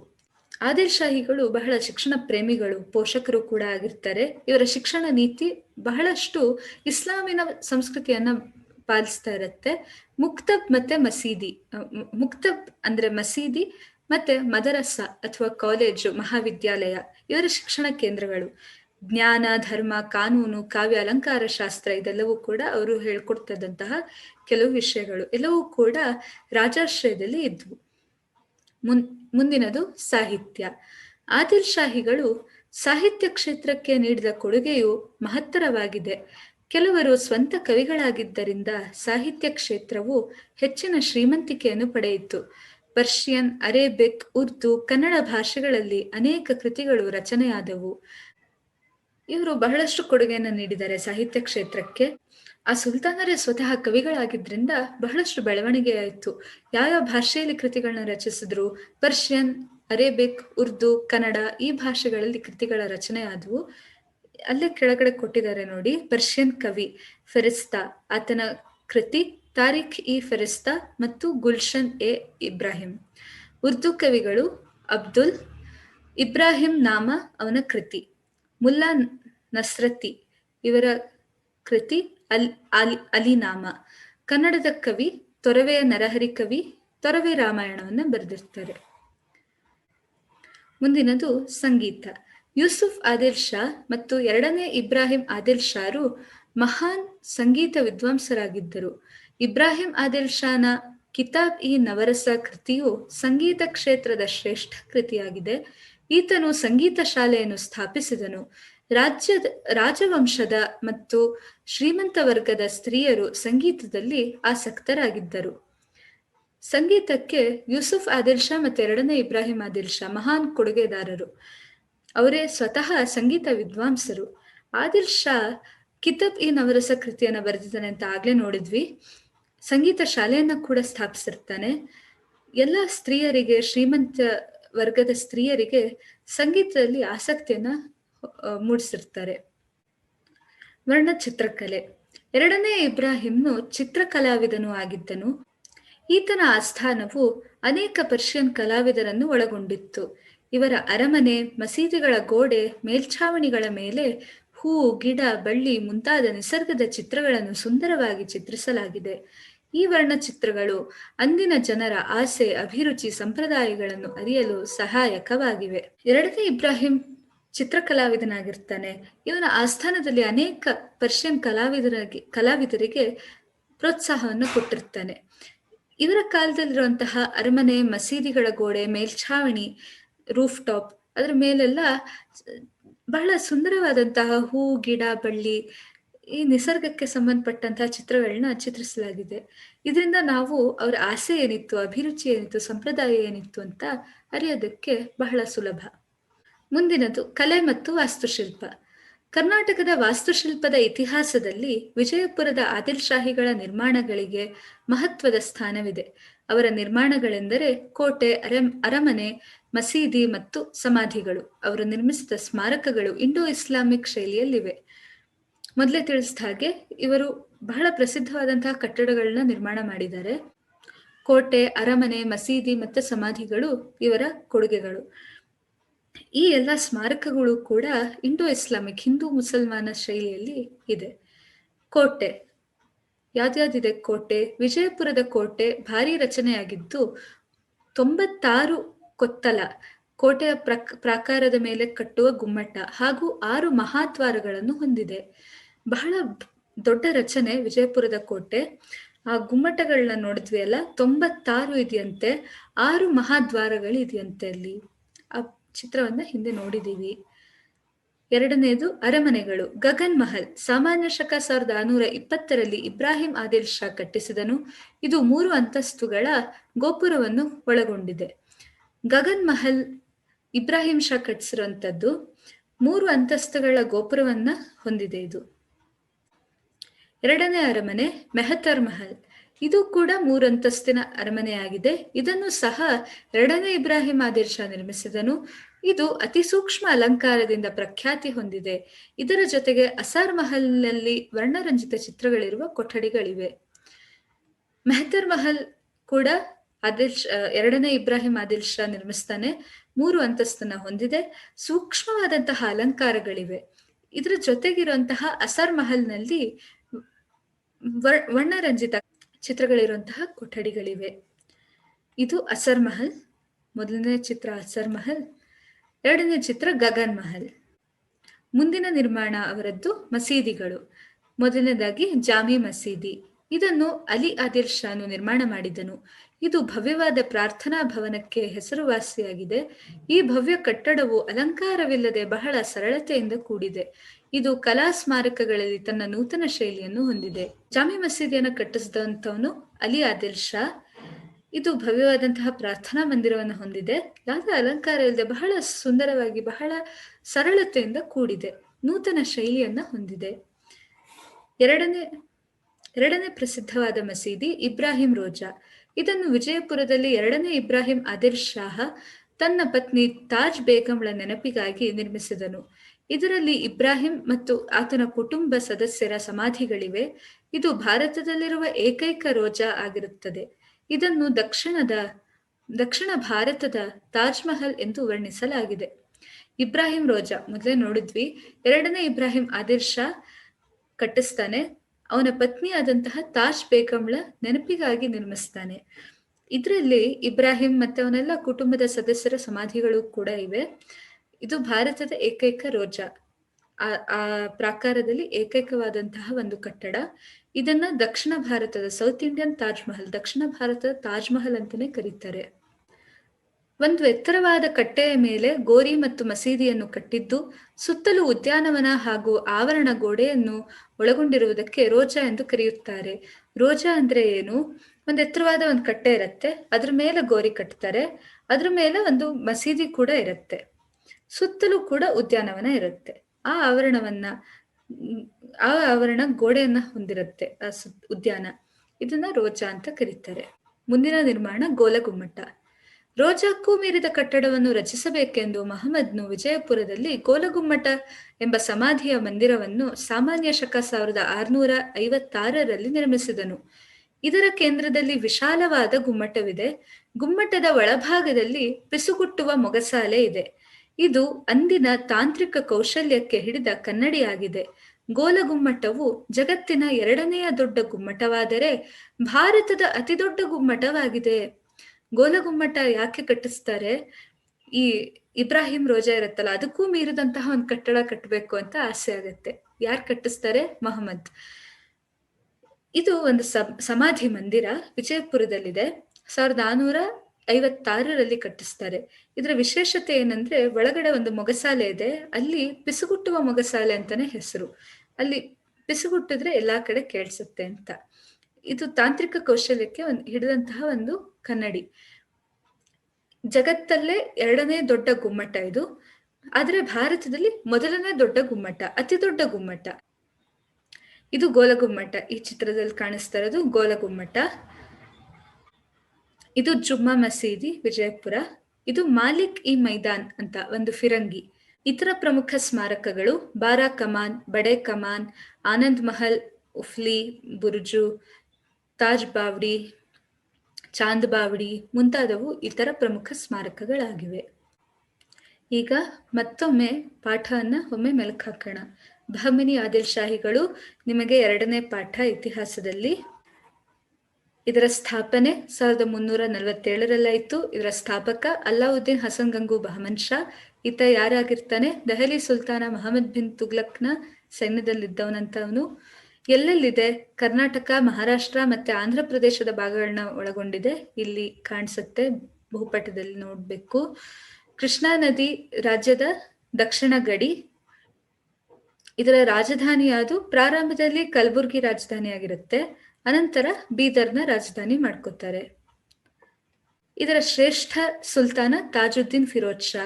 ಇವನ ಕಾಲ ಸಾಮಾನ್ಯ ಶಕ 1397ರಿಂದ 1422. ಈತ ನ್ಯಾಯಪರ, ಉದಾರಿ ಹಾಗೂ ದೈವಭಕ್ತ. ಜೀವನಾಂಶ ಸಂಪಾದಿಸಲು ಕುರಾನಿನ ಪ್ರತಿಗಳನ್ನ ತಯಾರಿಸುತ್ತಿದ್ದ. ಲೇಖಕ, ಬಹುಭಾಷಾ ವಿಶಾರದ, ಜಾಮಿತಿ ಮತ್ತು ಧರ್ಮಶಾಸ್ತ್ರಗಳಲ್ಲಿ ಪರಿಣತಿ ಹೊಂದಿದ್ದ. ಪಂಡಿತರಿಗೆ, ಕವಿಗಳಿಗೆ, ಕಲಾವಿದರಿಗೆ ತನ್ನ ಆಸ್ಥಾನದಲ್ಲಿ ಆಶ್ರಯವನ್ನು ಕೂಡ ಕೊಟ್ಟಿದ್ದ. ದೌಲತಾಬಾದಲ್ಲಿ ಆಕಾಶ ವೀಕ್ಷಣಾಲಯವನ್ನು ಸ್ಥಾಪಿಸಿದ್ದ. ಭೀಮಾ ನದಿ ದಂಡೆ ಮೇಲೆ ಒಂದು ನಗರವನ್ನು ನಿರ್ಮಿಸಿ ಅದನ್ನ ಫಿರೋಜಾಬಾದ್ ಅಂತಾನೆ ಕರೆದ. ಸೂಫಿ ಸಂತರಾದಂತಹ ಬಂದೇ ನವಾಜರಿಗೆ ಹಲವು ಗ್ರಾಮಗಳನ್ನ ಬಳುವಳಿಯಾಗಿ ಕೊಟ್ಟಿದ್ದ. ಬಂದರುಗಳ ವಿಕಸನಕ್ಕೆ ಬಹಳ ಪರಿಶ್ರಮ ಪಟ್ಟ. ಪ್ರವಾಸಕ್ಕೆ, ವಿದೇಶಿ ಪ್ರವಾಸಕ್ಕೆ ಪ್ರೋತ್ಸಾಹವನ್ನು ಕೊಟ್ಟ. ಇದಿಷ್ಟು ಈತನ ಸಾಧನೆಗಳು. ಈತನೇ ತಾಜುದ್ದೀನ್ ಫಿರೋಜ್ ಶಾ.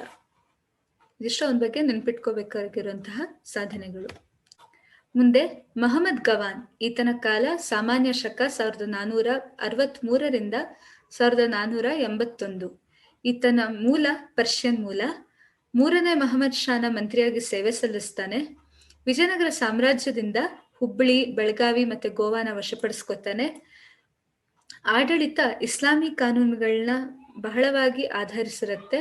ಚುರುಕಾದ ಕಂದಾಯ ಮತ್ತು ಅಂಚೆ ವ್ಯವಸ್ಥೆಯನ್ನ ಮಾಡಿಕೊಡ್ತಾನೆ. ಭೂಕಂದಾಯವನ್ನು ನಿಗದಿಪಡಿಸೋದಕ್ಕಿಂತ ಮುಂಚೆ ಭೂಮಿಯ ಫಲವತ್ತತೆ, ನೀರಾವರಿ ಸೌಲಭ್ಯಗಳನ್ನ, ಭೂಮಾಪನವನ್ನ ಎಲ್ಲವನ್ನು ಮಾಡಿ ಗಮನಿಸಿ ನಿಗದಿಪಡಿಸ್ತಾ ಇರ್ತಾನೆ. ನಗದು ರೂಪದಲ್ಲಿ ಮಾತ್ರ ಕಂದಾಯವನ್ನ ತಗೋತಾ ಇರ್ತಾನೆ. ಜನರಿಗೆ ಯಾವುದು ಬಹಳ ತೊಂದರೆ ಕೊಡ್ತಾ ಇತ್ತು ಅಂತಹ ತೆರಿಗೆಯನ್ನ ರದ್ದುಪಡಿಸ್ತಾನೆ. ಬೀದರಲ್ಲಿ ಮದರಸಾ ಸ್ಥಾಪನೆಯನ್ನ ಮಾಡ್ತಾನೆ. ಆ ಮದರಸಾದಲ್ಲಿ ಶಿಕ್ಷಣ ಹೇಗಿತ್ತು ಅಂತ ನೋಡಿದ್ವಿ. ವಿದ್ಯಾರ್ಥಿಗಳಿಗೆ ಉಚಿತ ಶಿಕ್ಷಣ, ಉಚಿತ ವಸತಿ ಎಲ್ಲವನ್ನೂ ಕೊಟ್ಟಿರ್ತಾನೆ. ಇಸ್ಲಾಮಿನ ಜೊತೆ ಇತಿಹಾಸ, ಧರ್ಮಶಾಸ್ತ್ರಗಳನ್ನ ಹೇಳ್ಕೊಡ್ತಾ ಇರ್ತಾರೆ. ಸ್ಥಳೀಯ ಸರದಾರರು ಇವನನ್ನ ಕೊಲ್ಲಿಸ್ತಾರೆ.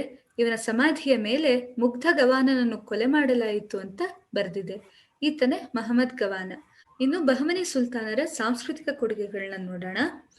ಶಿಕ್ಷಣ, ಇಸ್ಲಾಂ ವಿದ್ಯಾಭ್ಯಾಸಕ್ಕೆ ಹೆಚ್ಚಿನ ಪ್ರೋತ್ಸಾಹವನ್ನು ಕೊಡ್ತಾರೆ.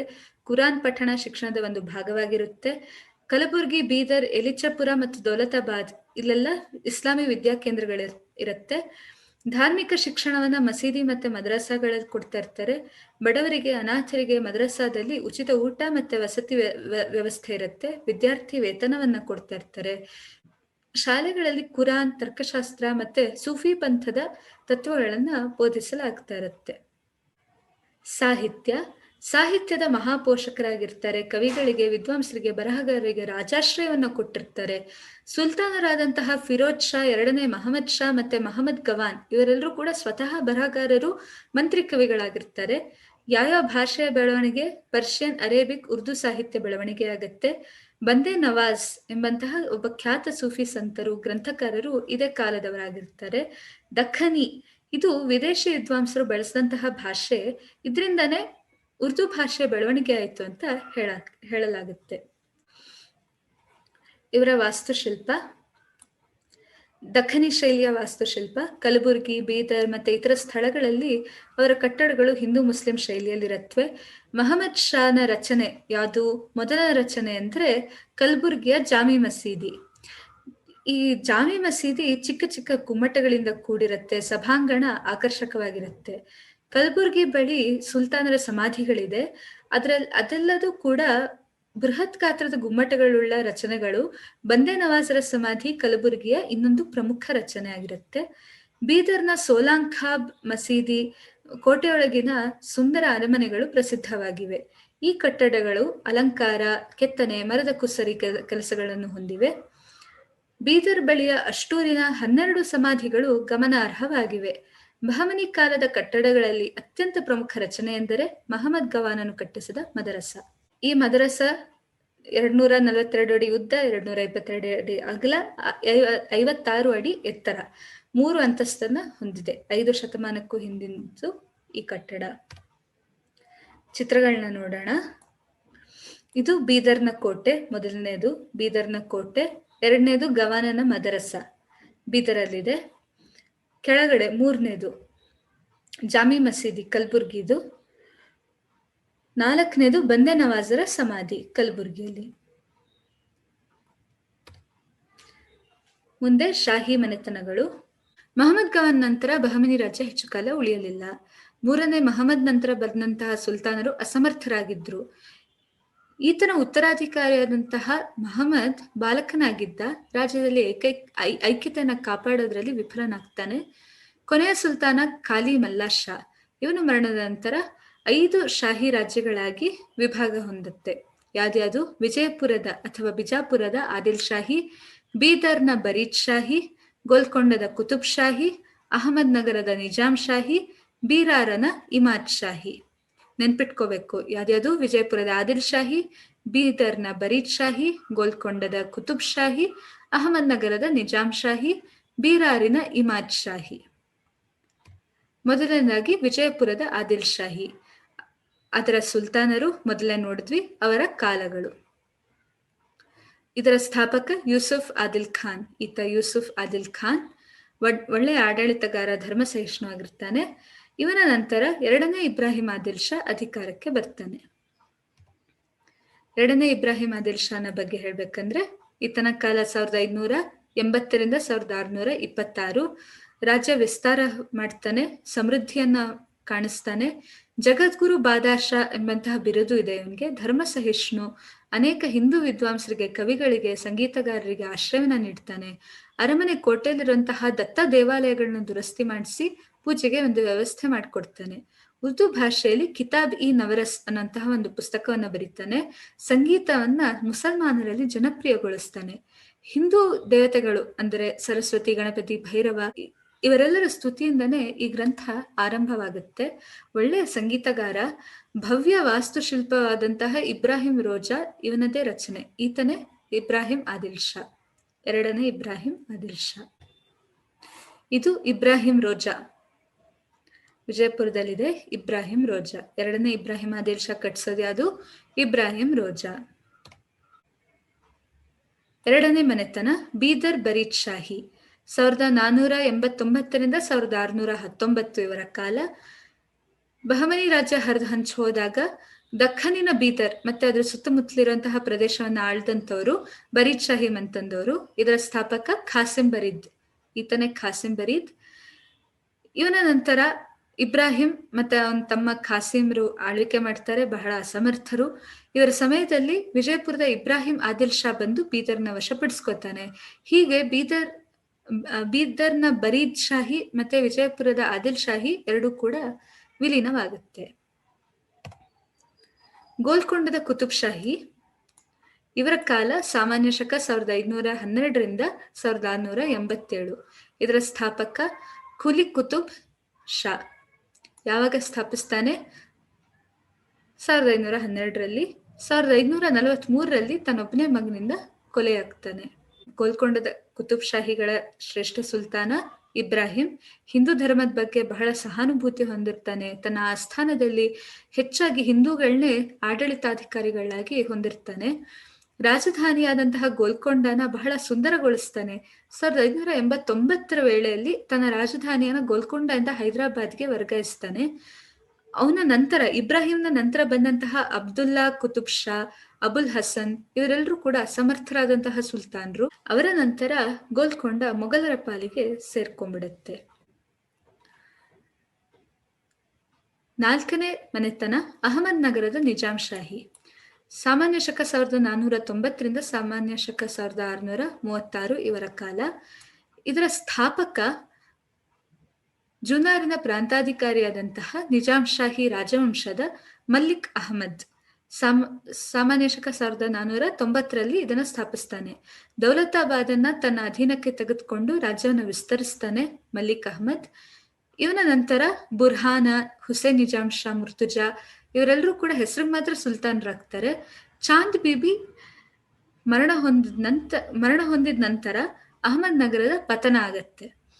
ಕೊನೆಗೆ ಮೊಘಲ್ ದೊರೆ ಶಹಜಹಾನನ್ ಕಾಲದಲ್ಲಿ ಮೊಘಲ್ ಸಾಮ್ರಾಜ್ಯ ಇದನ್ನ ವಶಪಡಿಸಿಕೊಂಡು ಅಹಮದ್ ನಗರದ ನಿಜಾಂ ಶಾಹಿ ಮತ್ತೆ ಮೊಘಲರ ಸಾಮ್ರಾಜ್ಯ ಎರಡು ವಿಲೀನಗೊಳ್ಳುತ್ತೆ.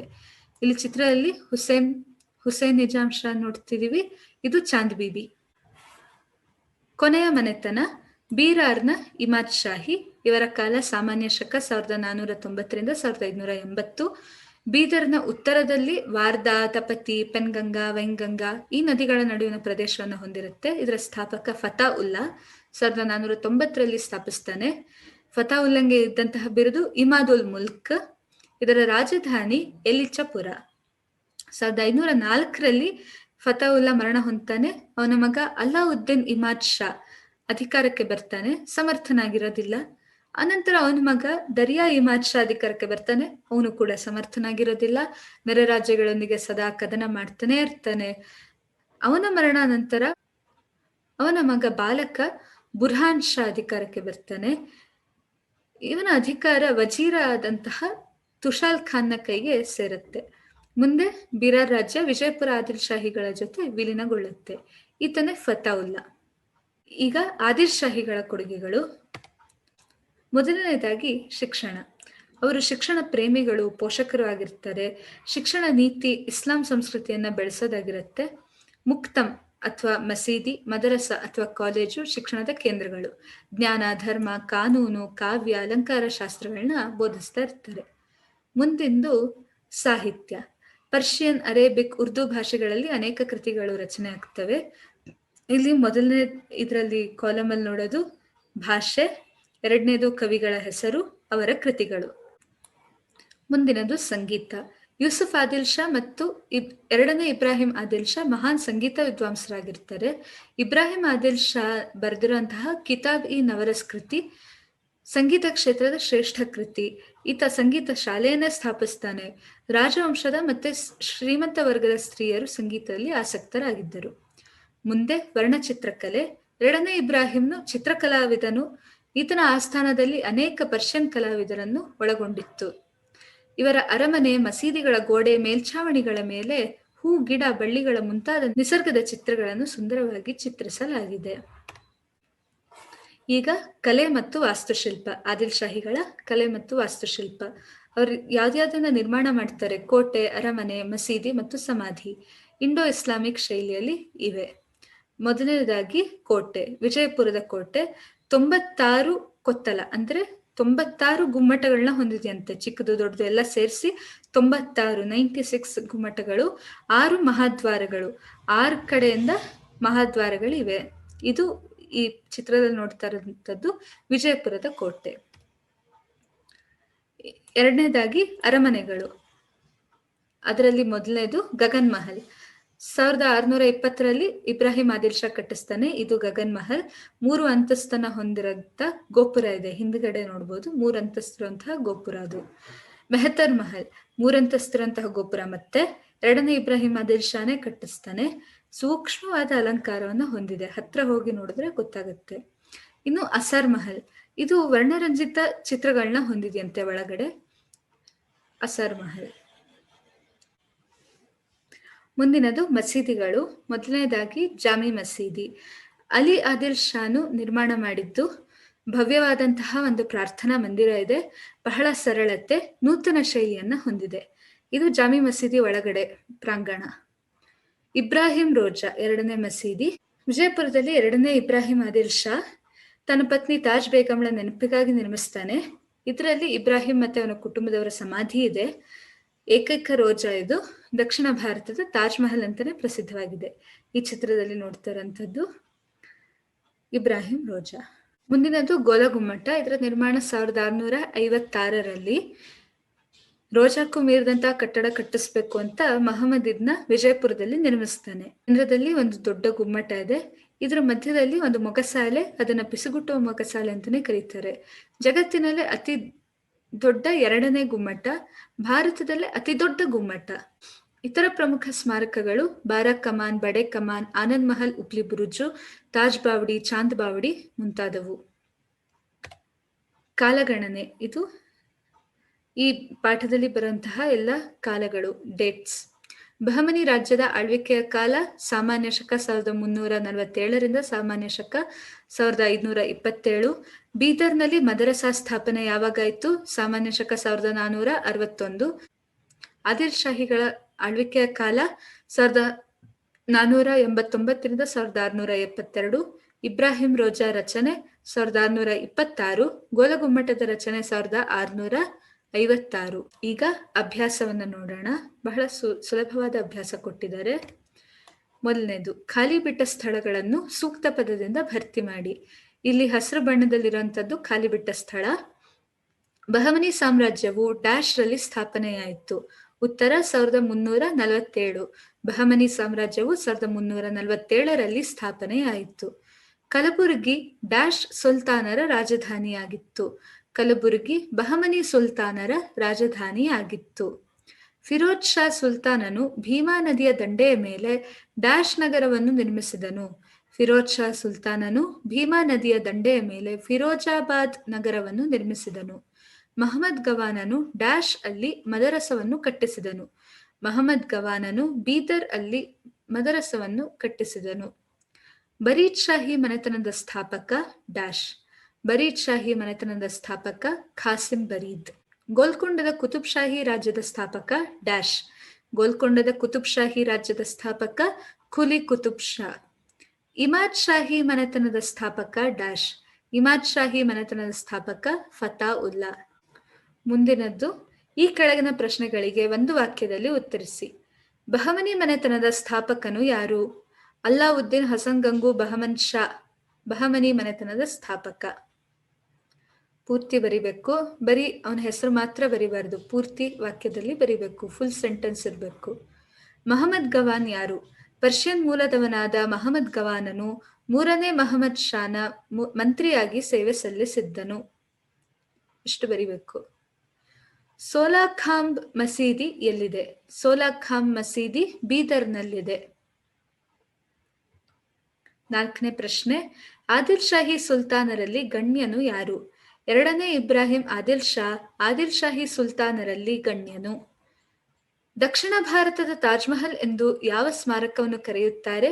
ಇಬ್ರಾಹಿಂ ರೋಜಾ ದಕ್ಷಿಣ ಭಾರತದ ತಾಜ್ ಮಹಲ್ ಎಂದು ಕರೆಯಲ್ಪಡುವ ಸ್ಮಾರಕ. ಗೋಲಗುಮ್ಮಟ ಏಕೆ ಪ್ರಸಿದ್ಧವಾಗಿದೆ? ಗೋಲಗುಮ್ಮಟ ಜಗತ್ತಿನ 2ನೇ ದೊಡ್ಡ ಗುಮ್ಮಟ ಮತ್ತು ಭಾರತದ ಅತಿದೊಡ್ಡ ಗುಮ್ಮಟ, ಆದ್ದರಿಂದ ಇದು ಪ್ರಸಿದ್ಧವಾಗಿದೆ. ಜಗದ್ಗುರು ಬಾದಾಷಾ ಎಂಬ ಬಿರುದು ಯಾರಿಗಿತ್ತು? 2ನೇ ಇಬ್ರಾಹಿಂ ಆದಿಲ್ ಶಾನಿಗೆ ಜಗದ್ಗುರು ಬಾದಾಷಾ ಎಂಬ ಬಿರುದು ಇತ್ತು. ಮುಂದಿನದ್ದು, ಈ ಕೆಳಗಿನ ಪ್ರಶ್ನೆಗಳಿಗೆ ಗುಂಪಿನಲ್ಲಿ ಚರ್ಚಿಸಿ ಉತ್ತರಿಸಿ. ಸ್ವಲ್ಪ ದೊಡ್ಡ ದೊಡ್ಡ ಉತ್ತರ. ಮೊಹಮ್ಮದ್ ಗವಾನನ ಸಾಧನೆಗಳನ್ನು ತಿಳಿಸಿರಿ.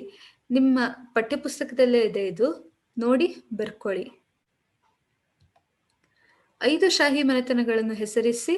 ಈ 5 ಹೆಸರನ್ನ ಬರಿಬೇಕು. ವಿಜಯಪುರದ ಆದಿಲ್ ಶಾಹಿ, ಬೀದರ್ನ ಬರೀದ್ ಶಾಹಿ, ಗೋಲ್ಕೊಂಡದ ಕುತುಬ್ ಶಾಹಿ, ಅಹಮದ್ ನಗರದ ನಿಜಾಂ ಶಾಹಿ, ಬೀರಾರಿನ ಇಮಾದ್ ಶಾಹಿ. ಇದು ಕೂಡ ಪಠ್ಯಪುಸ್ತಕದಲ್ಲಿ ನೋಡ್ತೀರಾ. 2ನೇ ಇಬ್ರಾಹಿಂ ಆದಿಲ್ ಶಾ ಧರ್ಮ ಸಹಿಷ್ಣು ಸುಲ್ತಾನನಾಗಿದ್ದ ಎಂಬುದನ್ನು ಚರ್ಚಿಸಿ. ಆತನ ಹೆಸರು ಕೆಳಗಡೆ ಏನ್ ಕೊಟ್ಟಿದ್ದಾರೋ ಅದಷ್ಟನ್ನು ಬರಿಬೇಕು. ಈಗ ಹೊಂದಿಸಿ ಬರೆಯಿರಿ. ಇಲ್ಲಿ ಹೊಂದಿಸಿ ಬರೆದ್ಬಿಟ್ಟಿದ್ದೀನಿ. 2ನೇ ಕಾಲಂ ಬಿನ ಪಟ್ಟಿ ಬಿನ ಸರಿಯಾಗಿ ಬರ್ಕೊಳ್ಳಿ. ಆದಿಲ್ ಶಾಹಿ ವಿಜಯಪುರದವರು, ಕುತುಬ್ ಶಾಹಿ ಗೋಲ್ಕೊಂಡ, ನಿಜಾಂ ಶಾಹಿ ಅಹಮದ್ ನಗರ, ಇಮಾದ್ ಶಾಹಿ ಬೀರಾರ್, ಬರೀದ್ ಶಾಹಿ ಬೀದರ್. ಇಲ್ಲಿಗೆ ಬಹಮನಿ ಆದಿಲ್ ಶಾಹಿಗಳು ಈ ಪಾಠ ಮುಗ್ದಿದೆ. ಬಹಳ ಸುಲಭವಾದ ಪಾಠ. ಅಭ್ಯಾಸವನ್ನ ಸರಿಯಾಗಿ ಬರ್ಕೊಳ್ಳಿ ಪುಸ್ತಕದಲ್ಲಿ. ಮತ್ತೆ ಮತ್ತೆ ಓದಿ, ತಾನಾಗೆ ನೆನಪಾಗತ್ತೆ. ಧನ್ಯವಾದ.